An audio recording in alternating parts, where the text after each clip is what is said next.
Hello and welcome to Fraud in America. You may notice that you have a new host today. Our former host, Jeb White, is off to do wonderful things in other parts of America. And I am here as now the president and CEO of the Anti-Fraud Coalition, and I am taking over hosting this Fraud in America podcast, which I'm very excited about. So I hope to see you all a lot in the future. Today we have with us Vince McKnight. He is our brand new chairman of the board of the Anti-Fraud Coalition. He's going to tell us some about his background, his priorities as chairman, and I'm going to talk a little bit also about the things that we want to do moving forward at the Anti-Fraud Coalition. So Vince, do you want to introduce yourself quickly? Okay. First of all, I'm honored to have the position and honored to have a chance to serve this wonderful organization. I started off in fraud, I guess, in about 1995. That was my first case, and it was Totten v. Bombardier, which ended up in front of the D.C. Circuit in front of Judge Merrick Garland, and also then Judge John Roberts. And so that began my career along the path of becoming a fraud lawyer. And so I've been doing this for a while. What are some of your most memorable cases? Besides that one, obviously. That one was memorable. I'd say, we had a series of, after that case, which, by the way, we lost ultimately. I think Judge Garland agreed with me, but Judge Roberts didn't. But that led to a series of Trade Agreement Act cases. So we had a series of successes involving the Trade Agreements Act and whether government agencies were purchasing products from non-designated countries, such as China at the time. And so I had a series of successes in that space. And that led to sort of other GSA matters and best price cases and other cases involving the GSA procurement schedule. So I did a lot of that. And what is your practice looking like now at Sanford, Heisler, Sharp? It's kind of morphed in many ways. We still have procurement cases. We have medical procurement cases. We have general procurement cases. But we also now have quite a few Dodd-Frank whistleblower cases arising out of the out of Silicon Valley, out of the banking industry, and other places like that. So things have changed. Yeah, definitely. Well, we're really excited to have you on board as chairman. Do you have some kind of priorities that you see as what you want to accomplish while you're here with us for the next few years? Well, first, I don't want to mess anything up. As you know, Jeb White and Eric Kelton and those before us have done such a great job, and you've been here a while, and you've done wonderful things in terms of expanding the base of our group. We're much larger and more diverse. You've started a financial fraud section. You've started all these committees. You've done all these wonderful things. So the first thing I want to do is what the doctors always say: do no harm. So I don't want to do any harm, but at the same time, I'd like to build on that. And I think that I am fortunate enough to practice in both areas, the financial fraud area and also the procurement area. And so I hope that I can be a bridge between the two groups. I think that the people who specialize in procurement fraud can learn from the financial fraud people, and the people in the financial fraud group can learn from the other. And I think everybody's got to look over the wall, because when a whistleblower comes into your office, it could be a situation that impacts multiple whistleblower scenarios, and you have to advise them about what the best course of action is under those circumstances. So you got to know enough to be able to do that, and I want to make people aware of that. That's one of the things I would like to do. Yeah, and we've been talking a lot about how tech has grown in this industry, and how we're not reviewing boxes of documents anymore. There's methods that they have to go through technically to store information for a hospital, for instance. Can you talk a little bit about your knowledge of that kind of techie area? Oh, now we get geeky, but yeah, I'm a little geeky, so I apologize to those. But I think that we have to, let's see, what's the best way to describe this? I mean, everybody has heard now, of course, about AI and machine learning and things like that. And so you hear in the news about these things that this technology can do. And the technology is already doing things, okay? It's harvesting information, it's making decisions, it's analyzing data, it's changing, reacting to the flow of information coming in. I'll give you a hypothetical. Now, if you have billing systems, say in a hospital, that can analyze the kind of codes and diagnostic information that are successfully being paid by the government. And then it can actually adjust to that situation so that they can get more claims through. So where's the fraud in there, and are those descriptions accurate, or are they just trying to get paid? You know, that's just one example. There's something called dynamic pricing, and we all know about it because we all take Ubers. And so every time you take an Uber, there's a special price just for you based on the demand, based on the number of cars that are available. Well, dynamic pricing is starting to enter into many different areas.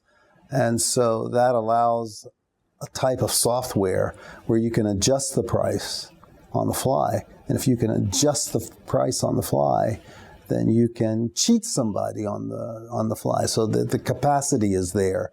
And we have to understand the capacity of the technology and these different spaces, and then know how to ask the right questions to find the information. Yeah, definitely. And I mean, I think that comes into play in all the different kinds of cases, but especially maybe in the financial fraud sector. Can you talk about some of the kinds of cases that you're working on in the financial frauds area? Boy, in financial frauds, I would say that we look at, I guess it depends on where you start from, because there are, I'll give you an example, but again, it's a false hypothetical. We're all familiar with eBay and the auction system in eBay, if you will. And so when you bid on an item, you might set your price at, say, $100. And you think, okay, well, that's good. I'm all right. I'm waiting to see whether I win the green widget. And then it comes back and you've won the bid for $85. And you assume that the second bidder must have been 84. But what if the second bidder was 75?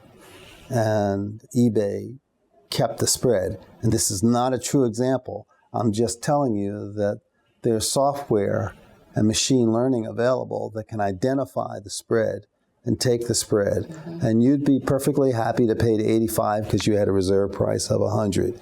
And so you're happy, everybody's happy, but they skimmed $10 away or so off of the price. And so that's the capacity of technology now. And so we have to expand our horizons about what can happen to us in various situations. And so I think I had a aha moment, and in the sense that for a long time I was focused on just procurement fraud, government procurement fraud. And we all know that there are various estimates as to how much of that we get back.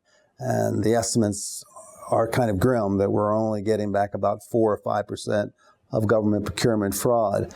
But I started thinking about it and said, well, if the Johnson company is willing to cheat the government, and I'm making that up, there's no Johnson company, the same company would probably have a culture that would be willing to cheat other businesses. And so if you have a business practice that's engaged in cheating all of your customers and other businesses, then aren't you violating 10b-5 in the Security Exchange Act? Aren't you breaching your fiduciary relationship to the shareholders? What else are you doing in that space? And so I started thinking about B2B fraud. And I think B2B fraud is our next horizon. And that's where the financial fraud section comes into play. Absolutely. And then on the False Claims Act side, we've had lots of discussions about what our big picture items are for the False Claims Act. I think the court's erroneous rulings about the anti-kickback statute causation standard is one that we will really tackle going forward in multiple different ways, I believe, in the courts and maybe legislatively, as well as this constitutionality challenge that we've all been talking about. You're seeing defendants raise it in almost every case now. We're on it. We're filing amicus briefs in almost all of these cases where we can. But that's going to have to be something that we're going to be fighting for the next few years, I know. And those are the big kind of legal issues I see. Do you see any of the other big False Claims Act kind of legal issues out there? Well, first of all, I want to commend you because you've been in charge of the brief writing effort here. And how many did you all do last year? 18 maybe? I think it was about 18. I know it was in the teens, and that's just really an amazing effort.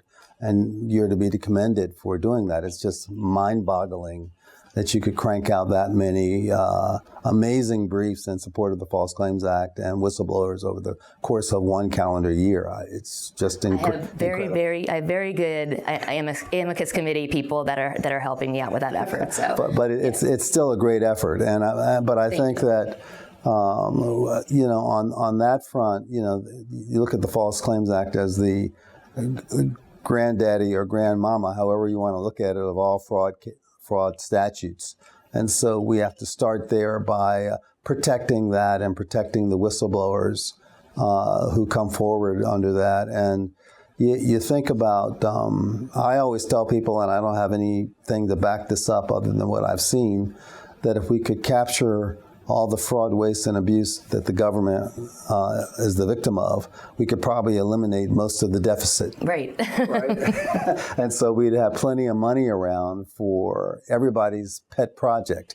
We could feed kids, we could buy more guns, we could buy more butter, we could do whatever we wanted to if we focused on that. And so I think it's important for us to do that because that protects the American economy and the budget and how we're spending our money. Think about if you could capture, say, $1 trillion of fraud dollars, and how many roads you could build, how many schools you could build, how many kids you could send to school. And so you have to think about where would that money be properly spent. And so a fraud effort, an anti-fraud effort, has a bigger impact on society, and we have to be aware of that. So it's important to protect the False Claims Act because that's the function that it's serving in our society. So I think that's critical to the country. Well said. I agree. I think there's also another kind of exciting thing on the horizon. Potentially, DOJ announced that they would be starting a pilot program to develop a whistleblower program around criminal forfeiture of whistleblowers. And so I'm looking very much forward to working with our government partners on that and on all of our other, all of the other things that we want to accomplish. And I'm definitely looking forward to reaching out more to the membership to get input on the best practices for how we can help build this program up. It's very exciting, and it could really fill some gaps in enforcement that it currently exists. You have any specific thoughts on that pilot program? Well, there are a couple things. You mentioned something. I think that just starting with the False Claims Act before we get to the new program, our best occurs when there's a true public-private partnership in place. And so I think that some of the things we've heard from the members are that there's not as much of an ebb and a flow and a to and from and a back and a forth between them and our government partners. And we need to work together. We're actually on the same side. We're trying to catch bad guys. And so I think that, or as I always say, bad guys in suits. So we're trying to catch bad guys in suits, and we're trying to stamp out fraud. In order to do that, we need to talk with each other. And I think there was a time when this was happening more regularly, and now we're running into a world where the flow of information isn't what it used to be. And I think we need to sit down with DOJ and establish best practices for both sides so that everyone knows what the ground rules are. So that's the first thing. With respect to the forfeiture program, there's a number of issues there, meaning the forfeiture program, I looked it up, apparently there's a lot of money that comes through there every year. So how much of that is going to be set aside for the fraud program? What is the model going to be in terms of whistleblower awards and also determining the percentage of the award? All these things are important for us to determine and decide.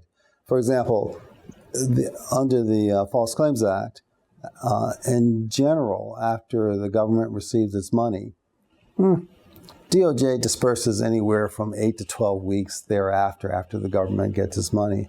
But we all know that in the Dodd-Frank program under the SEC, the government receives its money, and then notice of covered action is issued, and then it can be years and years and years, 4 years or more on a large award before the whistleblower sees anything or even hears about a preliminary determination. And we have to fix that. And we don't want the new program to follow that model. Whistleblowers, as we know from the recent Boeing situation, are under a lot of pressure. They make great sacrifices, and they deserve to be paid for their patriotism and their heroism because they're helping us all. So we need to avoid those pitfalls in the new program. And so I hope we can have some candid discussions about that. Yeah, and also it's going to be a little bit more complicated than in the SEC, CFTC, other financial fraud whistleblower programs around trying to keep our clients anonymous. We want to try to put at least some sort of structure in place to keep them anonymous for as long as possible, because as we've discussed, they could be in actual danger for their lives, and so we want to make sure that there's some sort of procedure in place to help them stay anonymous as long as possible and to avoid retaliation. You're absolutely right about that. Many of us in private practice have encountered similar problems under the Foreign Corrupt Practices Act, because anybody in the world can bring a Foreign Corrupt Practices Act claim against a multinational corporation that has a footprint in the United States of America. And I know I've had 2-3 cases of I'll just say Asian whistleblowers who were afraid of what might happen to their family if they went all the way through to the end with the claim. And so that's just under the Foreign Corrupt Practices Act. So now we're talking about specific forfeiture of items of real bad guys. Not bad guys in suits, and I say that kind of with tongue in cheek, but real bad guys. And so what's going to happen to these people and what's going to happen to their families? And so we do have to be concerned about their anonymity under those circumstances. It's a real balancing act, because the government on the other side has discovery rules. Right. So if there's a criminal case in play, they're going to have to give information about potential witnesses to a defendant. So what's going to happen to the whistleblower in that exchange, and how are we going to balance the very real interest of the whistleblower versus the real due process interests of the accused in that situation? We're going to have a conversation about that. Yeah, absolutely, and it's going to be, again, a little bit more complicated, but we'll figure something out that will hopefully protect these whistleblowers that are coming forward and serving us and the government. Is there any other big priorities you have going forward as chairman? Boy, what a softball. I do think that I want to see us expand our base. I think that I think whistleblowers are heroes, and I think that in our modern society, and I think the government's coming along to this, it's impossible to enforce corporate compliance. It's impossible to uncover corporate wrongdoing without a whistleblower nowadays. You just can't know what's going on in the bowels of a corporation. And you have to think about if you just think about every workplace and the number of different software programs that are being used in every workplace, and you think about cybersecurity issues, which are now can be a violation of FedRAMP under the procurement laws, and also for a publicly traded company, failure to maintain proper cybersecurity can be a violation of Dodd-Frank. If you just think about cybersecurity and patching and controlling your space from a tech space, how are you going to know that a particular piece of software at the Johnson Company has reached end of life, is no longer being patched, and now is exposing the entire company to vulnerabilities? And one of the things that we've learned about the bad guys is that we all know about the Colonial Pipeline thing where the bad guys came forward and asked for a ransom, right? That's kind of old school bad guys, right? New school bad guys don't do that. They get inside and they start building a house and back doors and side doors and taking control, administrative control of entire tech systems, because then they take the information and they sell it on the dark web. And so these are the types of sort of almost dystopian dangers that we're exposed to out here. And so how do you know that? Unless somebody from the inside says that, well, you know, they haven't patched this for 2 years, or they haven't done this. I mean, I have one case where a client came forward with a spreadsheet of over 2,000 vulnerabilities that were unpatched for more than 2 years. And so in the world of cybersecurity, there's something called the honeypot test. I love it. It's great. They take a server and they put it out in the wild, unprotected, to see how long before it's compromised. And it's like moments. And then in a week, there's an entire new infrastructure that's being built there. And so this is the world that we're living in right now. There are always these prying eyes looking, and every transaction of value is happening in these zeros and ones that are shooting around in the air around us that we can't see. So this other world is taking over our world. And at the same time, there are dangers there that we have to protect against that affect us all, not just from a security, but financially, financial impacts and things like that. So the obligation of our corporate citizens has gone up. And privacy for children, COPPA violations, you know, the Children's Online Privacy Protection Act.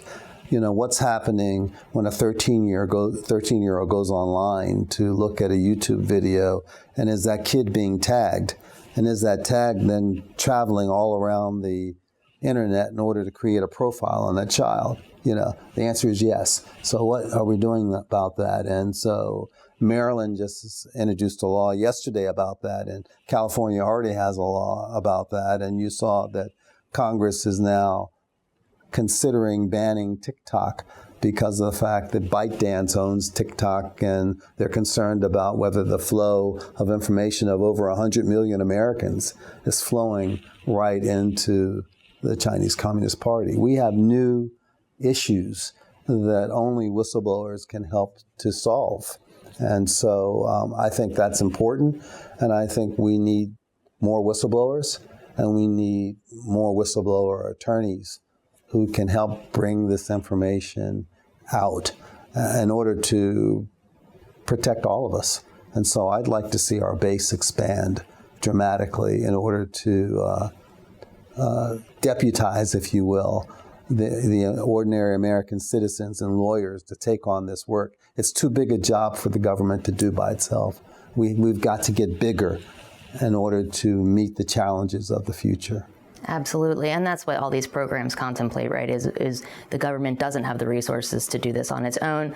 We need to be there to help them, and our whistleblowers need to be there to bring the information in the first place, which is why one of my big priorities is really providing more resources for whistleblowers, making sure that they feel included and that they have the access to what they need while they're whistleblowing, before they're whistleblowing, and also especially afterwards, because it's a very traumatic experience to be a whistleblower. and I want to make sure that we can provide as much as we can to the whistleblowers that are already coming forward. I also want to make sure that we're providing the ultimate amount of resources we can to the membership as we grow, especially. We're building lots of back channels right now where we can provide a lot more information to the membership. So that's one of my big priorities. And also just getting the word out to the public on a regular basis. We've been doing a very good job of that, but I think we can keep going forward, fighting back against some of these defense side articles that are being published with misinformation about the law that we need to correct. So being able to be nimble and getting on those kinds of issues right away, getting stuff out to the public is really important. Well, you remember, or maybe I remember, back in, if you go back and read the congressional record from 1986 when John Phillips and Senator Grassley were just re-empowering the False Claims Act, there's a lot of testimony about the fact that from government stakeholders that they had this whole situation under control. No need for whistleblowers. And then you've seen the change over time, and now there are like whistleblower programs all over the place because what is it? They say that whistleblower programs return $20 or more for every dollar you spend on the whistleblower program. And that's a very old number, so I'm sure that's gone up, yeah. Right, so that's the number, and so they're all very successful. And so really, I think people are realizing that the complexity of society requires whistleblowers, as I said. And then now that we live in this hyper-technology world, and where I tell people that fraud is now a line of code. And we have to understand that fraud is embedded in a line of code. Fraud is now embedded in a bot. Fraud is now embedded in hardware. Everything that has a computer component to it is susceptible to fraud. And if you stop and think about that, we don't have anything that doesn't have a tech interface. Every tech interface is susceptible to fraud. And there's somebody out there thinking about it and exploiting it. And we usually think about some guy in a basement with a baseball cap on backwards with Coke cans around, and he's committing fraud. But there are folks at various companies who decide that there's an advantage they can gain over a competitor, over a customer, and it can't be discovered. And those are some of the things that I've been seeing in cases where there are these hidden price bumps that can be put into an ordinary process, and they could be managed and examined and increased and decreased just by the push of a button over time. And so the techies know where these things are happening and how they're happening, and they sort of have the keys to the castle. And I think that we have to understand that we're in a new reality, and that reality is affecting us all. I mean, I was in a conference with some folks about a case, and it involved a hospital. And one of the people in the conference was saying, "Well, is there somebody in the billing department who's responsible for this and who instituted this fraud?" And I said, "No, dude, it's all software. They're doing that on software." He said, "Well, how do you know that?" And I went online and I pulled up the software program that this particular group was using, and I said, "This is how they're doing it." And it was like his eyes got big because he didn't realize that. But I think we all have to understand that that's how fraud is happening now. And so what are we going to do to stop it? And so we have to become more educated and understand the environment, and we have to deputize more whistleblowers, more whistleblower lawyers. We need to be bigger. What are we now? 400 or 500? 450-ish, yeah. 450-ish. We need to try to grow to 800 to 1,000. We need to get bigger. We need to get more people involved in this effort. The threat that we're facing is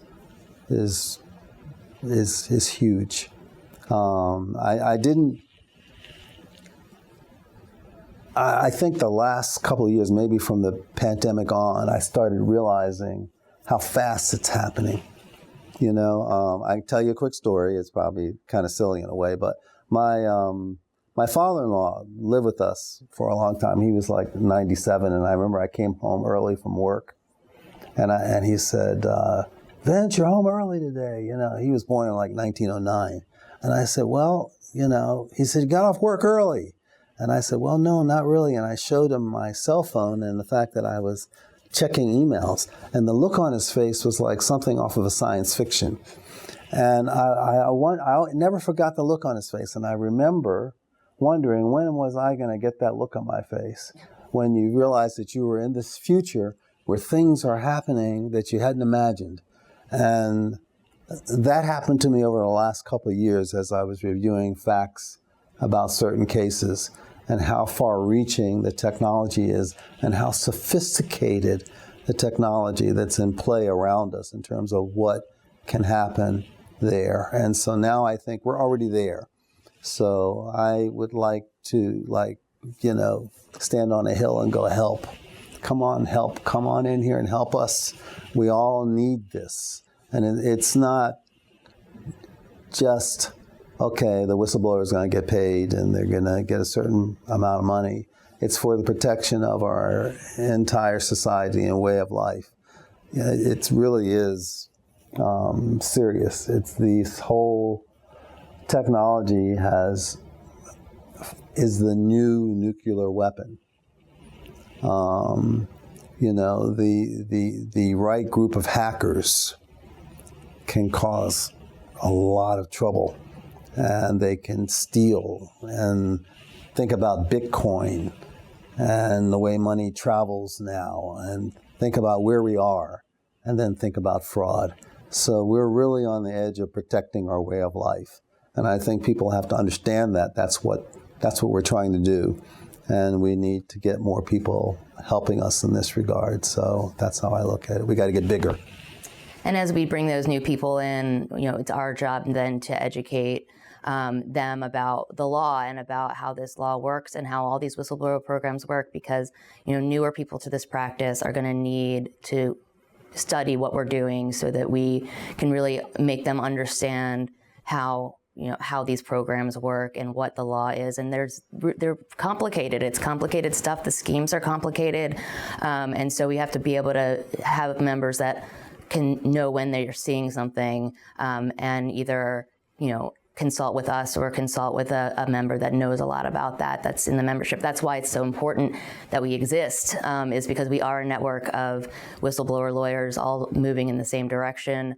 We've probably seen the things that somebody else hasn't seen before, and there's always somebody that will be able to give at least some sort of advice to newer people. So, and even to people that have been practicing for a long time, there's, like you said, there's brand new frauds coming out that we hadn't really contemplated before. So, working together on those things, I think, is very important. Well, a good example is of some of what you said. I mean, we have to manage our own house and make sure that our practitioners are reaching a certain level.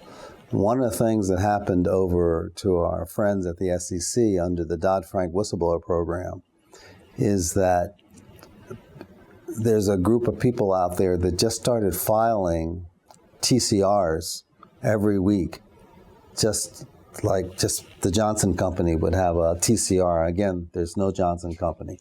Just file a TCR. If there is, we're not saying you. But they would file a TCR every week just so they would be in line if the Johnson Company ever got tagged.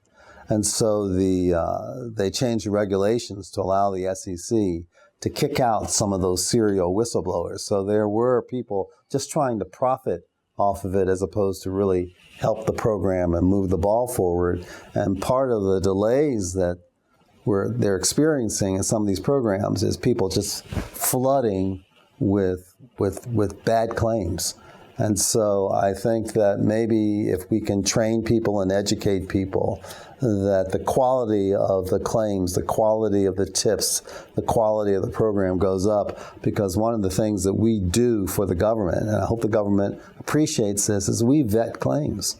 We tell people, no, that's not a good claim. because of X, Y, and Z, and we turn it down. And we try to bring a claim to them that actually has legs. And so that helps them do their job, and it helps us too. So, there's a lot going on, a lot of moving pieces out there. And this organization plays a pivotal role in that process. And I hope we can attract people, train people, and help people do it the right way. And that's why you're here, doing the great things you're doing. And hopefully we can expand our bar and help the government more. Absolutely. Well, thank you so much for joining us today. Again, Vince McKnight, Sanford Heisler Sharp, and he is now our new chairman. And we are so excited. I'm very excited to work with you. I'm very sad to see Jeb go, but I am very excited to take over the podcast and take over as president and CEO and be able to work with wonderful people like Vince and with all of our members. So thank you. Thank you. Thank you very much. It's a pleasure. Our 2024 sponsor is Getnick Law, a boutique Manhattan law firm dedicated to fighting fraud and promoting business integrity. Learn more about the firm at www.getnicklaw.com. If you believe you've witnessed fraud against the government or on the financial markets, or want to learn more about the laws that exist to fight fraud, visit taf.org, where you can find a directory of whistleblower attorneys who work across the country. On our website, you can find information about the nation's whistleblower laws and programs, and a way to donate to our organization as we continue to fight attacks on whistleblowers and these laws. Fraud in America is presented by the Anti-Fraud Coalition. Jacklyn DeMar is our host. James King is our executive producer. The website for Fraud in America was designed by Wide Eye Creative. Our artwork is by PPA Agency. And our theme song is by Spatial Relations.